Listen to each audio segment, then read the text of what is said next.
noite. No cenário político desta segunda-feira, vamos conversar com o jornalista Saulo Vale, trazendo mais uma vez análise sobre o cenário de pré-campanha, sobre as movimentações nas chapas da majoritária, as discussões sobre esse período de pré-campanha e o que é que vem pela frente aí, já que estamos nos aproximando do período das convenções que acontecem no mês de julho. O programa Cenário Político já está no ar.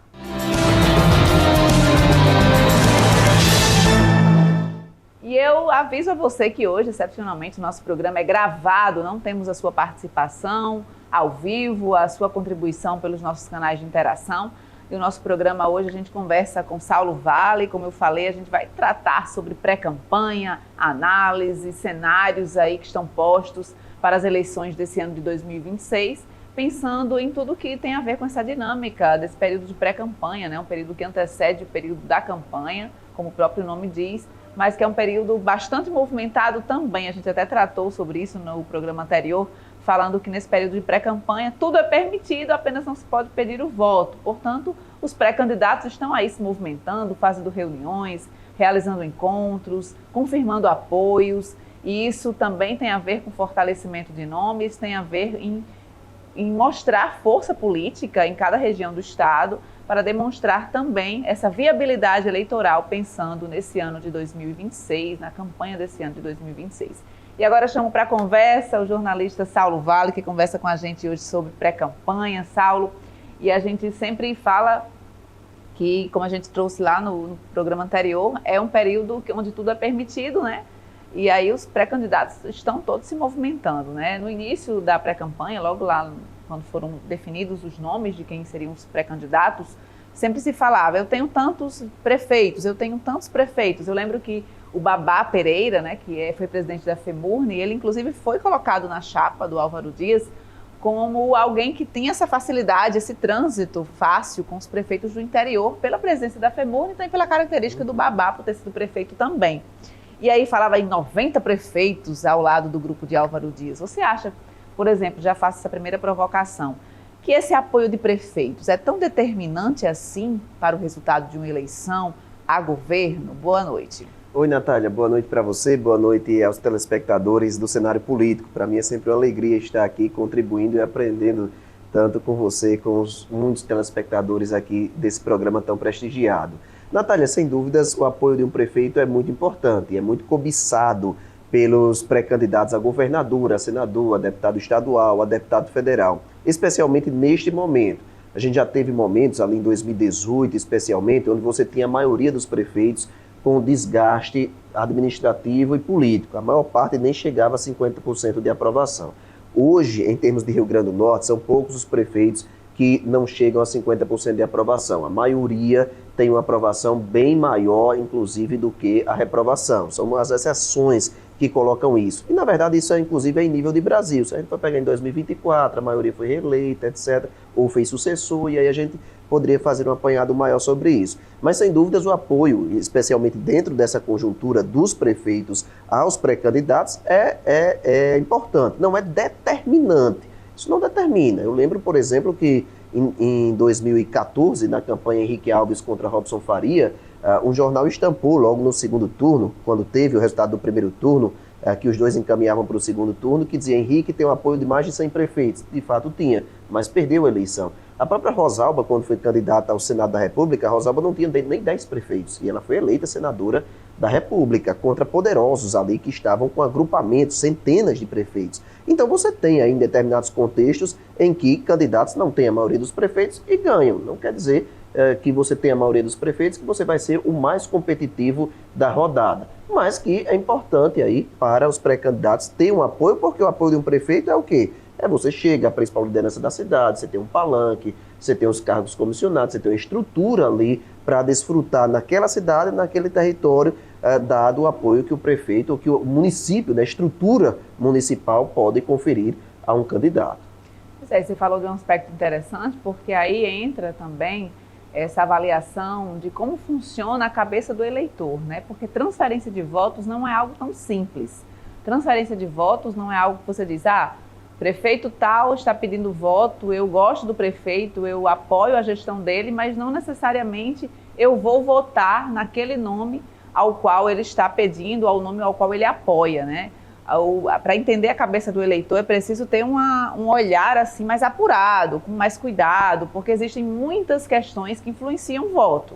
Inclusive o João Santana, que é o consultor da campanha, faz o marketing, né? Foi anunciado como do marketing da campanha do pré-candidato Alisson Bezerra, ele entende muito bem disso, dessa visão e desse olhar, né? Dessa parte que envolve o que é que influencia o voto, né? Porque aí você não sai apenas... Você não fica olhando ali aquele marketing frio e estratégico. Você precisa pensar como é que o eleitor vai decidir ali naquela hora da urna para quem ele vai dedicar o seu voto, em quem ele vai votar.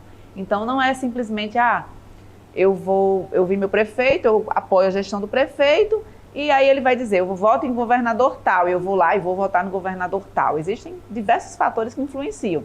E aí você falou em 2014, que de fato foi uma campanha emblemática, né? Porque teve ali...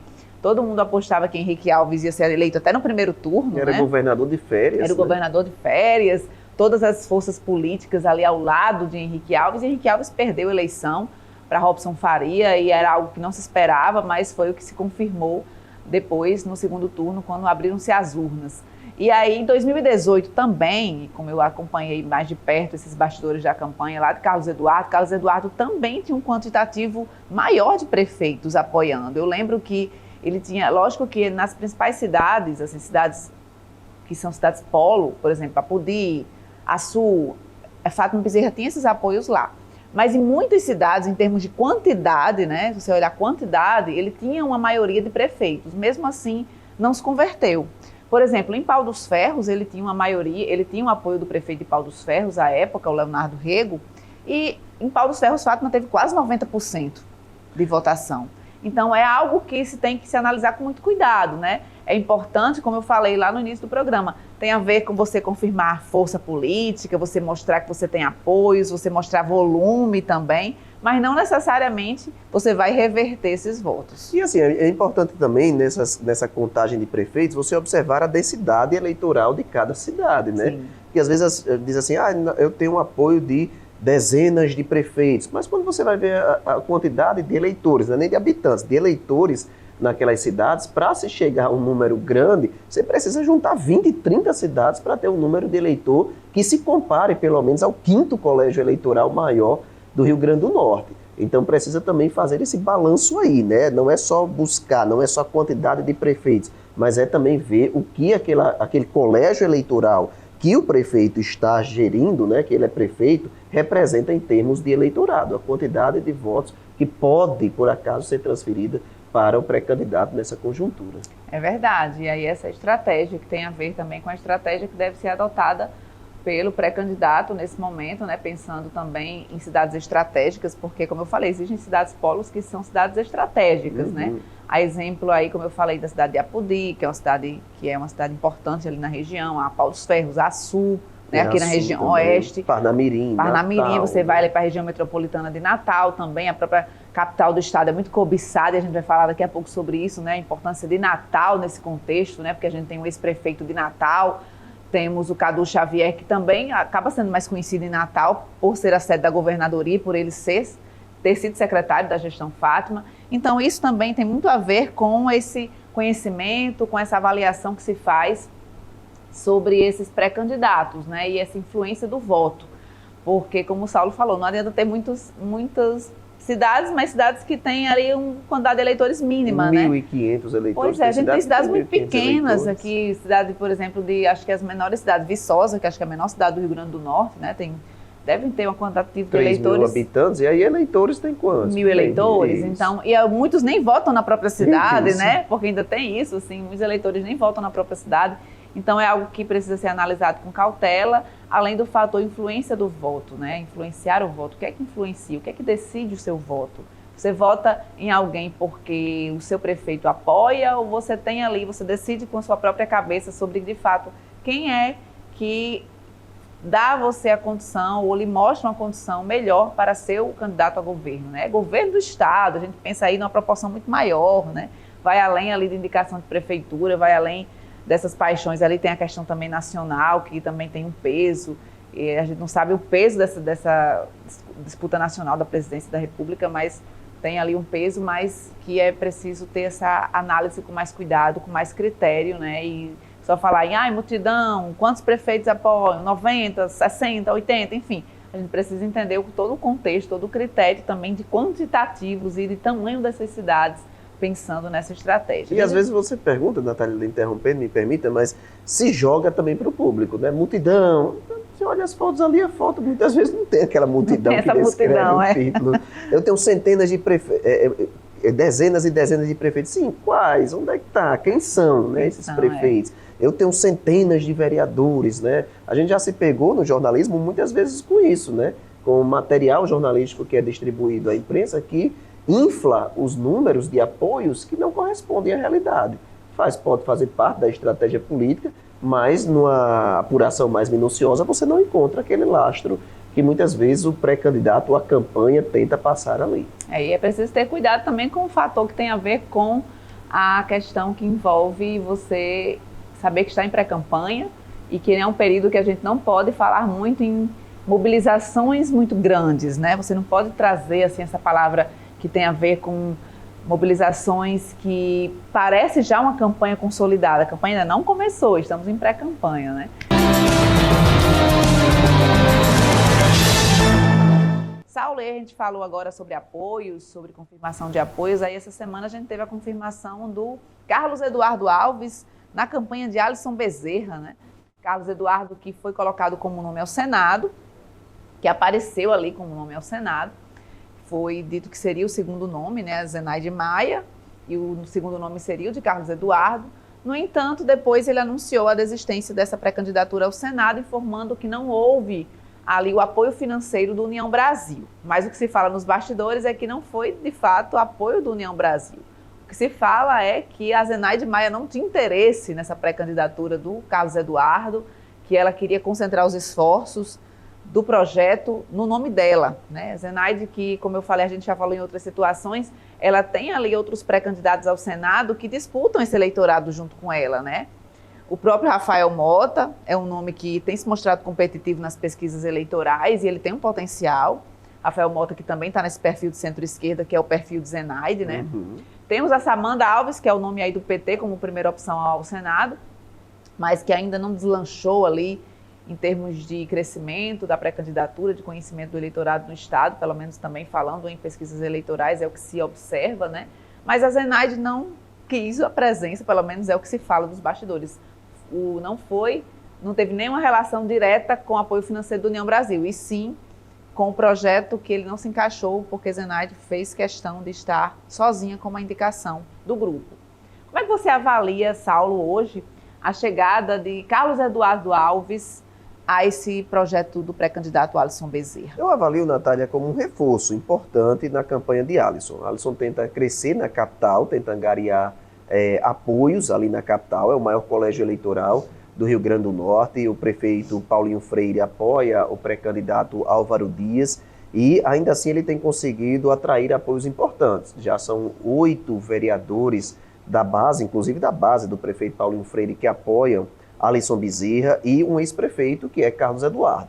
Obviamente, Carlos Eduardo é uma liderança em decadência, e aí, se essa decadência vai ser confirmada ou não, isso vai ser agora mostrado nas eleições de 2026, com a derrota ou com a vitória dele a deputado estadual. Então, a campanha, ela anunciou com pompa e com razão a chegada de Carlos Eduardo, que embora ele fosse filiado à União Brasil, se filiou agora em abril, mas não havia qualquer tipo de garantia de que ele pudesse ali se empenhar na campanha. E claro, ele é um ex-prefeito, foi 3 vezes prefeito do Natal, foi vice-prefeito, teve gestões bem avaliadas, teve votações expressivas nas últimas campanhas eleitorais gerais, e é um nome que se soma aí a esse projeto. Se soma tanto ao projeto de Alisson na capital, quanto à nominata do União Brasil progressista, que projeta fazer aí 6, 7 deputados estaduais eleitos, ou até mais, a depender das projeções aí, pode ter um desempenho parecido com o desempenho que o PSDB de Ezequiel teve em 2022 na Assembleia Legislativa.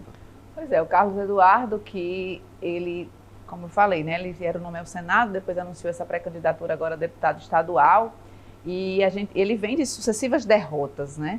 Carlos Eduardo vem aí, perdeu várias eleições, uma eleição que ele já aparecia lá como favorito, que foi naquela eleição ao Senado, mas aí o Carlos Eduardo acabou não vencendo aquela eleição, e aí depois disso o Carlos Eduardo ele não conseguiu mais se firmar como um político que mostrava ali uma ascensão. Então ele realmente, como você falou, está em decadência, né? Como outros políticos que também estão nesse perfil parecido, né? Que venceram em outras épocas, tiveram seus períodos aí de aprovação. O Carlos Eduardo foi muito aprovado na gestão lá na cidade de Natal. Né?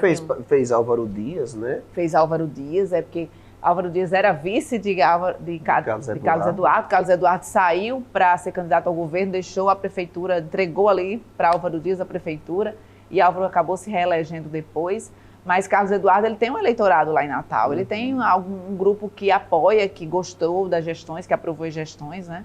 E qualquer percentual de votos que você consiga transferir ali para o candidato é muito importante.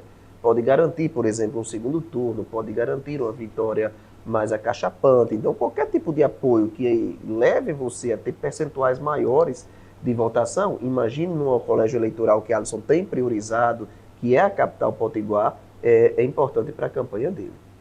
Pois é, e aí a gente fala também, Saulo, sobre outras questões que envolvem esses apoios de Carlos Eduardo, né, da movimentação de campanha. O fato que a gente não pode deixar de mencionar, por exemplo, esse fato mais recente, que envolveu o atentado contra o vereador Cabo Davidson. Cabo Davidson que saiu do MDB e foi se candidatar, saiu do MDB para o PL, inclusive incorrendo aí que pode responder à infidelidade partidária, né, de acordo com a lei eleitoral, porque ele não teve a anuência do MDB para sair e ir para o PL. O MDB, que hoje o presidente estadual do MDB é Walter Alves. Walter Alves está no grupo do ex-prefeito Alisson Bezerra, apoia o ex-prefeito Alisson Bezerra, e que, inclusive, o Cabo Davidson falava muito sobre isso, né? Que ele não era autorizado a sair do MDB porque havia uma perseguição, havia ali um desinteresse que ele saísse do partido justamente para inviabilizar essa pré-candidatura dele. E aí esse atentado, uma tragédia, a gente lamenta muito, lamenta que aconteçam violências na política, violências dessa ordem, algo que a gente só tem a lamentar e de fato é algo que a gente não espera que se repita aqui na política do Rio Grande do Norte, né? Porque o vereador fazia ali uma live, né? Ele sempre fazia essas lives, era um perfil dele lá de gostar de estar nas redes sociais, é muito presente nas redes sociais, quando acabou sendo atingido por tiros e o assessor que estava com ele morreu na hora, né? Foi um crime muito bárbaro, chocou todo o Brasil, né? Não só o Rio Grande do Norte, mas todo o país. E o vereador, eu até trouxe esse questionamento aqui para outro analista político. Você acha, Saulo, também que isso pode alavancar essa pré-candidatura do Cabo Davidson?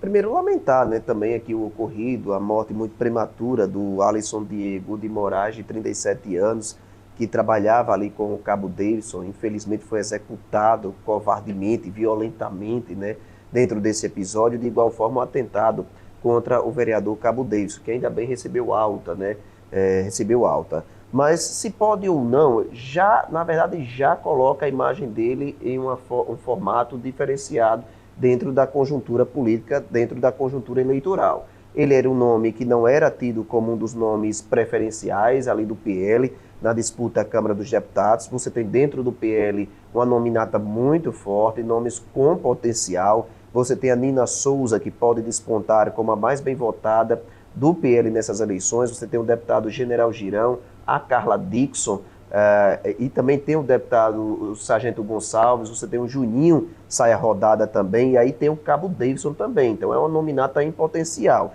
Cabo Davidson não estava na lista dos preferenciais, mas depois desse atentado, veja que as redes sociais dele hoje estão muito mais movimentadas. Cabo Davidson, eu estava vendo ontem um levantamento, você até me passou esse número, eu fui confirmar mesmo, ele já ganhou 110 mil seguidores nas redes sociais. Tinha 70 mil, né? Então chegou a 110 mil. Já chega a 110 mil, né? Pode ser até maior nos próximos dias, ou ele continuar ganhando seguidores. Isso dá a ele uma plataforma em termos de redes sociais. E ele mesmo já anunciou que o atentado não vai retirá-lo da disputa eleitoral, ou seja, ele segue na nominata, segue pré-candidato pelo PL. Então, essa questão do atentado de Cabo Davidson coloca em maior evidência. Se isso vai chegar lá na campanha eleitoral de outubro, a gente precisa de maior tempo para ver. Eu não diria assim, a pessoas que já está eleito, eu não acho que é bem por aí. Eu acho que precisa de calma. A campanha é só em outubro, tem muita coisa para acontecer daqui para lá. Os votos de deputados são votos que vão e vêm, né? Às vezes você tem alguns votos sacramentados, mas são votos que mudam ao longo do tempo, que podem mudar ao longo do tempo. Por isso que eu diria essa opinião, Natália. Pois é, a gente tem a impressão que muita gente ainda não definiu seus votos, né? E porque é natural, como você falou, ainda tem muito tempo para o período da campanha propriamente dita, para o dia da eleição mesmo. Então, as pessoas vão ainda se envolver mais, a gente está no período de festa junina, está no período de Copa, né? Então, o eleitor ele ainda está ali sem saber exatamente o que está acontecendo, ele está ali acompanhando mais à distância, né? A gente percebe que as pessoas estão acompanhando mais distantes, assim. E o fator da violência política, né, envolvida aí, o fator dele ter sido alvo de um atentado, de ter morrido o Alisson Diego também, um assessor que estava com ele, que estava lá gravando, né, inclusive estava de costas fazendo vídeo, algo que chocou todo mundo, né, que a gente lamenta, até porque o Alisson Diego também passou aqui pelo Grupo TCM, também foi um colaborador aqui do Grupo TCM em outra época. Então, o fato do Cabo Davidson ele ter se envolvido nessa situação, de fato, ele chama a atenção, né? Mas, como você disse, a gente tem uma distância até o período da campanha. Aconteceram outros episódios aqui no Rio Grande do Norte, né? De violência também, durante o período de campanha, mas foi durante o período da campanha já acontecendo, né? Isso. Ali próximo já do dia da votação. Então, o impacto é direto e imediato, né? Da gente entender que esse impacto que acontece agora vai permitir que esse crescimento e se converta em votos até o dia da campanha é algo que precisa ter uma certa cautela para se trabalhar com essa possibilidade. Também acredito que sim, ainda há muito tempo e a gente precisa ver como é que vai andar. O voto majoritário, por exemplo, o voto de governador, de presidente, é um voto mais fiel, digamos assim, é um voto que é mais difícil de você mudar. O voto para deputado estadual, deputado federal, é um voto que pode chegar a mudar. Às vezes muda do mesmo partido, às vezes muda para outro partido. O eleitor gosta, mas ele não tem uma fidelidade tão grande, não deixa o voto sem negociação de forma nenhuma, ele pode chegar a mudar. Por isso que eu acho que é aí realmente muito precoce você cantar vitória agora dentro desse contexto. Mas em um contexto mais geral, de PL, o PL sim, o PL, a nominata do PL é uma nominata que eu prevejo uma nominata muito forte, uma nominata que pode chegar a fazer 3 ou até 4 num contexto, o PL fez 4 na eleição passada, né? Mas num contexto aí mais otimista faria 4. Mas 3 o PL tem sim condições de fazer. E é a maior bancada federal, é o maior partido hoje na bancada federal, né, na Câmara dos Deputados. Né? A maior bancada hoje é a do PL, a gente tem a Carla Dickson, tem o general Girão e tem o sargento Gonçalves, né? Então hoje em números, eles estão em maior número hoje. E tem um fundo eleitoral que é uma coisa invejável, né? O PL tem um fundo eleitoral que é o maior do país, né, para financiar campanhas eleitorais. É maior do que o PT, por exemplo, que ficou com o segundo maior fundo eleitoral. Então isso dá uma robustez muito grande a esse partido para ele se projetar de fazer deputados federais aí eleitos ou reeleitos. Eu não tenho dúvida de que em nível de Brasil o PL deve continuar com a maior bancada agora em 2026, em nível de Câmara dos Deputados, deve seguir com o PL. Trazendo o panorama geral aí do PL, né? E aí com relação a isso, aqui, como você falou, a nominata muito competitiva do PL, a gente tem os candidatos os que já estão como deputados, que vão se candidatar à reeleição, né, que é o caso do sargento Gonçalves, que são pré-candidatos à reeleição, o general Girão, a Carla Dickson também. Então, a Carla Dickson, que era do União Brasil, né, foi para o PL, né, então aumentou aí a bancada do PL, né, reforçou a bancada do PL na Câmara dos Deputados. E aí, com isso, de fato, o PL tem uma nominata competitiva. Então, cravar quem é que hoje tem maior potencial de ser eleito, não dá para a gente dizer isso ainda. A gente tem essas projeções assim, 3 nomes, pode chegar a 4 nomes, mas saber quem serão esses nomes, né, é que a gente vai tratar isso com mais cuidado, até porque até as pesquisas, você não consegue trazer um relato ali muito direto, porque pesquisa para deputado, tem deputado que é mais forte em determinada região, tem deputado que não tem presença nenhuma em determinados municípios, né, a depender do local, ali da localização no Rio Grande do Norte. Então tem essa divisão. Região Oeste tem deputado que é muito forte, e já não é conhecido lá na região do Mato Grande, já não é conhecido lá na região central do estado. Então, assim, pesquisa para deputado é algo que a gente também não tem como fazer essa avaliação muito direta, diferente de uma campanha majoritária, né, que a gente tem essa definição mais esses números que a gente consegue seguir de uma forma mais Agora, direta. Uma observação até que eu faço é que as mini-reformas eleitorais ou as modificações eleitorais que têm sido feitas em nível de Congresso Nacional a cada eleição geral, elas favorecem muito a reeleição dos deputados federais e o fortalecimento dos partidos que já estão lá. Você vai ver nessa eleição agora desse ano o sumiço de alguns partidos que não vão conseguir eleger ninguém, que já vem em decadência, não vão conseguir eleger ninguém. Ou seja, são projeções, são modificações feitas na legislação que é para fortalecer esses partidos. PT, PL, PP, União Brasil devem ser partidos, MDB devem ser partidos que vão despontar nessas eleições do Congresso desse ano. E outros partidos pequenos aí você vai ver com muitas dificuldades, PDT, Solidariedade, partidos ali que não tinham projeção, vão continuar sem, né? E é praticamente, Natália, uma briga de Davi contra Golias, quando você vai, num partido pequeno, tentar angariar as vagas que esses partidos grandes também tentam. Pois é, isso tem a ver com fundo eleitoral, tem a ver com o tempo de televisão também. Lembrando a você que acompanha a nossa programação, que o nosso programa é gravado. Hoje a gente não tem a sua participação ao vivo, interagindo, mandando sua pergunta, sua participação, a sua contribuição para o programa Cenário Político. E a gente volta amanhã com o programa ao vivo, trazendo todas as informações e trazendo também entrevistas e tudo que tem a ver com esse período de pré-campanha, movimentação eleitoral, né? A pré-campanha é bem movimentada já aqui no Rio Grande do Norte, e a gente traz essas informações para você que acompanha aqui o programa Cenário Político, e trazendo aqui Saulo Vale para o terceiro bloco, a gente conversando sobre esse período de pré-campanha. Saulo, eu vou trazer aqui uma repercussão envolvendo, por exemplo, o pré-candidato a deputado federal Kelps, né, o Kelps Lima. Aí a gente fala, por exemplo, sobre essa mudança partidária. O Kelps foi que ele foi para a União Brasil justamente pensando nessa estratégia, nesse espaço maior que ele teria de tempo de televisão, o fundo eleitoral. União Brasil hoje é um dos partidos com maior fundo também, né?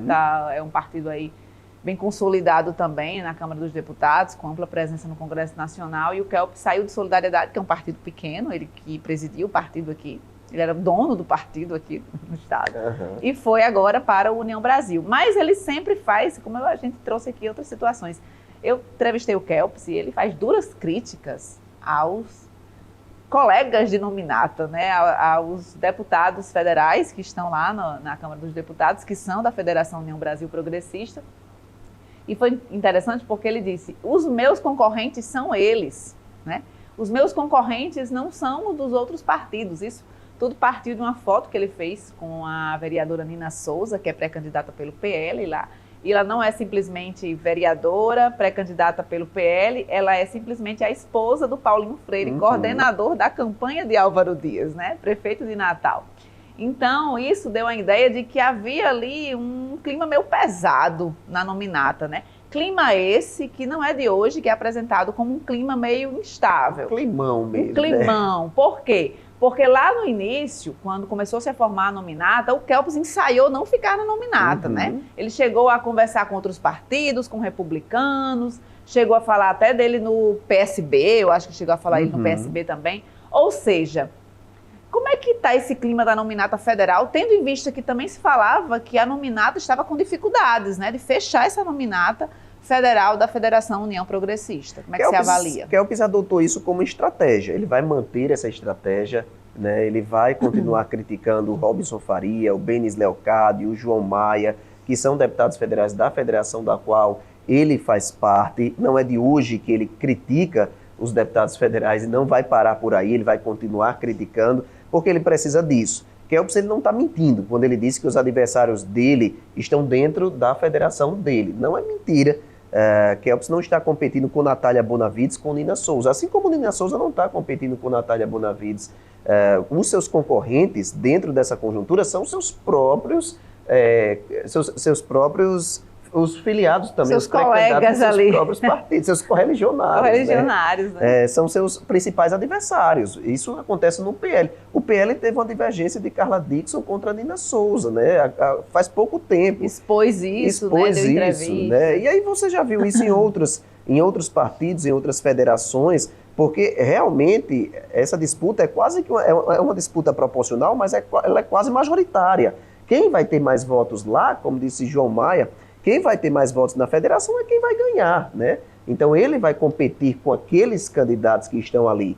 É uma estratégia dele, ele colocou, incomoda o partido, evidentemente, incomoda os deputados federais que estão lá. Kelps Lima esperava alguns apoios que, ao que me parece, não vieram. E aí Benes Leocádio disse, olha, não vieram porque teve prefeito que não aceitou apoiar Kelps Lima pelas posturas dele, não gostava dele, do formato que ele fazia campanha. E ele ficou insatisfeito e saiu meio atirando para todo mundo, o que deve aí, de fato, se manter. Então isso acontece dentro da federação do PT, né, da esquerda, eu digo, de você competir com seus próprios correligionários no PL e também no União Brasil Progressista, Natália. Pois é, e aí você falou algo interessante. Inclusive o PT vive hoje um dilema em relação à montagem da nominata, né? Alguém vai ficar de fora dessa nominata do PT. Por exemplo, eu recebi aqui a vereadora de Natal, a Brisa Braque, e eu perguntei, realmente vai ser candidata? É pré-candidata e confirmado, vai confirmar essa pré-candidatura, vai ser candidata? Ela disse que sim.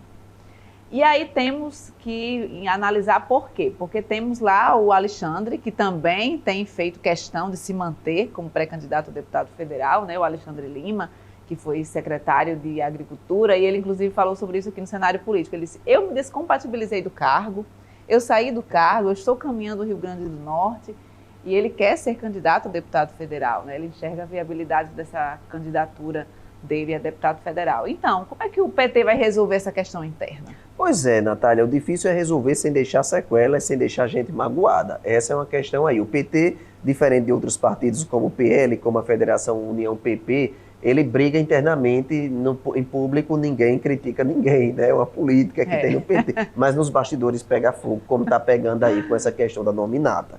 Porque você tem ali, são 9 nomes, né, que cada federação, que cada partido pode indicar. O PCdoB já disse não abre mão, indica 2, PV indica 2. Que a gente não sabe quem vão ser ainda do PCdoB, né? Ninguém sabe, né? Eles dizem que é importante para manter ali a cláusula de barreira do partido, no Congresso, não pode abrir mão. E aí o PT tem 5, só que desses 5, 2, Natália Mineiro. Indiscutíveis, não devem. Não tem como, né? Natália foi a mais bem votada nas últimas 2 eleições e há projeções positivas para ela nessa. Mineiro, que é pré-candidato à reeleição, embora tenha acendido o sinal de alerta na pré-campanha dele, ele perdeu muitas bases, está bem perigoso para Mineiro nessa campanha. E aí você tem o Odilon Júnior, ex-prefeito de Currais Novos, que é um nome em potencial ali da federação, tem Brisa Braque e tem Alexandre Lima. E aí quem sairia? O Brisa Braque ou Alexandre Lima. E Marleide. E Marleide Cunha, que disse inclusive, muito bem, obrigado por lembrar, que disse inclusive que não abre mão. Marleide é de outro agrupamento político, ela disse que não abre mão de ser candidata a deputada federal, porque é importante para ela em 2026 e em 2028, né, também. Enfim, aí você tem os 2 nomes que foram indicados por Isolda, Alexandre Lima e Brisa Braque. Alexandre Lima disse, eu saí da secretaria para ser candidato, não posso abrir mão, minha candidatura está encaminhada. A Brisa Braque disse, eu não abro mão, eu sou mulher, vocês vão trocar a mulher por um homem. Eu fui alvo de processos de cassação, na visão dela aqui, injustos, agora na Câmara de Natal. Se eu não puder ser candidata, eu vou ficar mais fragilizada ainda dentro dessa conjuntura. Então, ninguém quer abrir mão disso. Quem é que eu acho que é mais forte aí que deve prevalecer? Brisa Braque. Eu acho que deve acabar ganhando essa queda de braços entre Alexandre Lima e entre a própria Brisa, justamente por esse discurso. Ela é uma mulher, ela foi alvo de pedidos de cassação, tirá-la do páreo agora a deixaria ainda mais fragilizada em termos de Natal. Embora eu tenha dúvidas sobre o que a eventual candidatura de Brisa Braque vai trazer em termos de densidade eleitoral para a federação, porque lá em Natal ela vai competir com os votos de quem? De Natália e de Tabata. Então, a mesma base. O mesmo eleitorado, né? Mas não teria como o PT dar cartão vermelho a ela. Se encaminha para ser muito mais o Alexandre Lima, uma eventual retirada de candidatura e um eventual retorno dele à Secretaria de agricultura familiar. Mas é algo que o PT realmente está aí de uma forma bem...